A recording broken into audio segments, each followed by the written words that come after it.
Hello प्यारे बच्चों, आज का हमारा टॉपिक है अमीनो एसिड्स। ठीक है जी, तो फटाफट से पढ़ना शुरू करते हैं। First are amino acids. Amino acids are the organic compounds that combine to form proteins, hence they are referred to as the building components of proteins. Amino acids जो हैं ये ऐसे ऑर्गेनिक कंपाउंड्स होते हैं, ये ऐसे कंपाउंड्स होते हैं जो कि मिलकर क्या बनाते हैं, प्रोटीन्स बनाते हैं। मतलब हम कह सकते हैं कि एक ये प्रोटीन है अगर, तो इसके अंदर काफ़ी सारे क्या मिलेंगे, अमीनो एसिड्स जुड़े हुए मिलेंगे।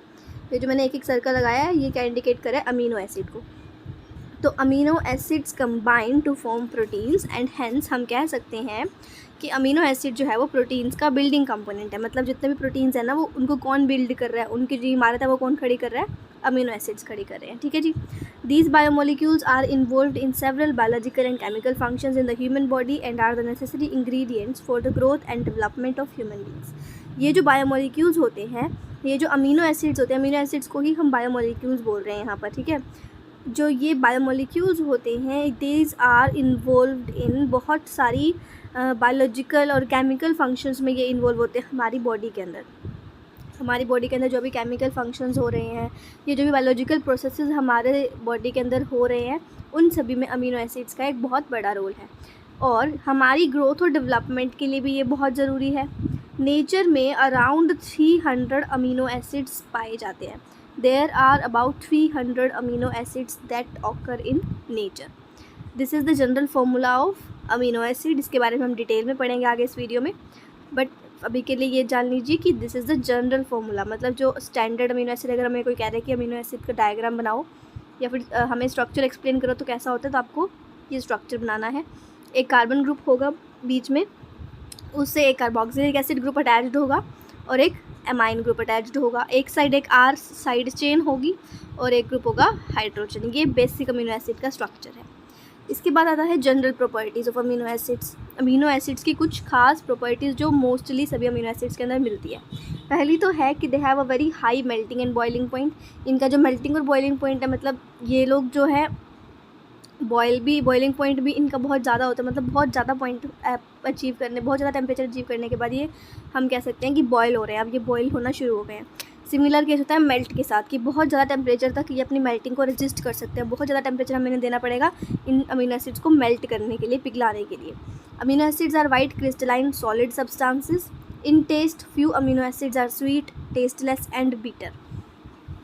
टेस्ट की बात करें तो कुछ अमीनो एसिड्स जो हैं वो स्वीट होते हैं, कुछ अमीनो एसिड्स जो हैं वो टेस्टलेस होते हैं। कोई मीठा है, किसी का कोई टेस्ट ही नहीं है, कोई बीटर है टेस्ट में। Most of the amino acids are soluble in water and are insoluble in organic solvents. बहुत सारे जो अमीनो एसिड्स हैं वो वाटर में सॉल्युबल हो जाते हैं और ऑर्गेनिक सॉल्वेंट्स में सॉल्युबल नहीं होते, इनसॉल्युबल होते हैं। ठीक है जी। नेक्स्ट हम देख लेते हैं ज्वीटर आयन। अमीनो एसिड की बात आए और हम ज्वीटर आयन का जिक्र ना करें, ऐसे तो हो ही नहीं सकता है ना।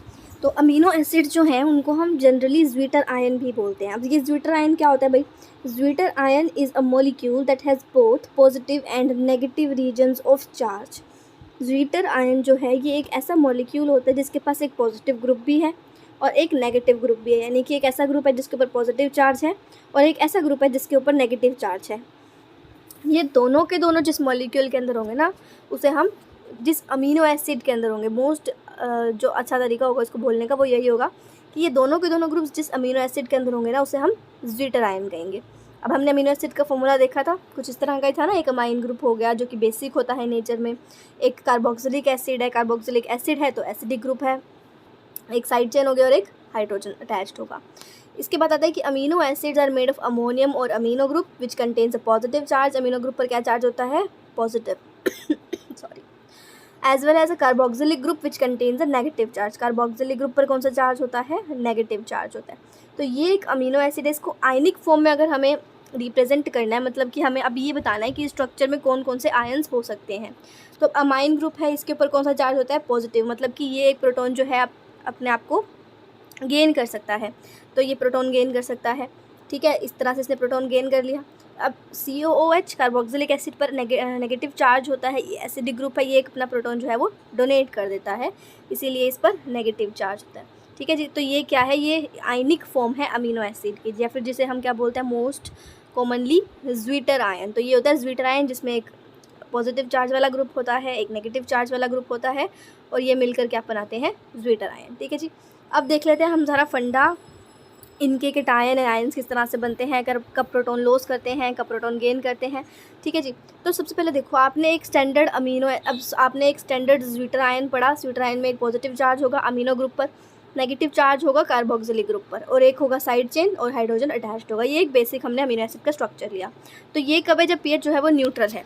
अब ये बात आपको इसमें याद रखनी है कि हर एक अमीनो एसिड के लिए जो पीएच होता है, कब वो प्रोटॉन लॉस करेगा, वो कब गेन करेगा, वो अलग होता है। मतलब सभी अमीनो एसिड्स का वो टेंडेंसी कि इस पीएच पर ये प्रोटॉन लॉस करेंगे और इस पर गेन करेंगे, वो सभी अमीनो एसिड्स के अलग अलग होती है। ठीक है, हम एक स्टैंडर्ड अमीनो एसिड की बात कर रहे हैं समझने के पर्पज़ से। ठीक है जी।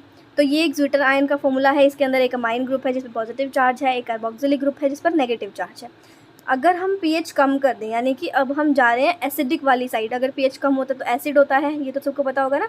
जैसे हम एक पीएच स्केल की बात करें तो 0 to 7 जब पीएच होता है तो वो क्या होता है, एसिड होता है। 7 पर वो न्यूट्रल होता है, और 7 to 14 होता है जो पीएच, उस पर वो बेसिक की तरह एक्ट करता है। ठीक है जी। तो अब हम चल रहे हैं लो पीएच की तरफ। तो जब हम लो पीएच की तरफ चल रहे हैं तो क्या होगा कि सिस्टम के अंदर बहुत सारे प्रोटॉन्स प्रेजेंट होंगे। प्रोटॉन समझ रहे हो ना, H पॉजिटिव आयंस। तो सिस्टम के अंदर बहुत सारे प्रोटॉन्स प्रेजेंट हैं।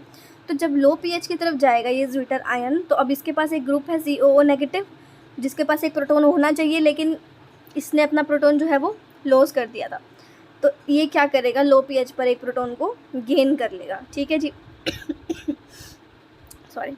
सिमिलर केस होगा आपका हाई पीएच पर। हाई पीएच पर जो है प्रोटॉन डेफिशिएंट हो जाएगा सिस्टम, मतलब अब प्रोटॉन्स कम है, सिस्टम खुद ही चाहता है कि आने वाला मॉलिक्यूल मुझे प्रोटॉन दे दे। तो यानी कि अब जो आपका मॉलिक्यूल है वो प्रोटॉन्स को डोनेट करेगा। तो ये तो पहले से ही CO नेगेटिव है, इसके पास तो कोई प्रोटॉन बचा नहीं है, प्रोटॉन बचा है NH3 पॉजिटिव के पास। तो अब ये क्या करेगा, ये अपना प्रोटॉन डोनेट कर देगा और एनायन में कन्वर्ट हो जाएगा। समझ आई कुछ बात। लो पीएच पर क्या होगा, प्रोटॉन का गेन होगा, प्रोटॉन गेन्स होंगे, और हाई पीएच पर प्रोटॉन डोनेट होंगे। और न्यूट्रल पीएच पर, यानी कि जब एक चार्ज जो है पॉजिटिव है और एक चार्ज नेगेटिव है, उस केस में वो ज्विटर आयन होगा। So I hope everything is clear to you all about zwitterion and amino acid, and I hope you like the video. Thanks for watching.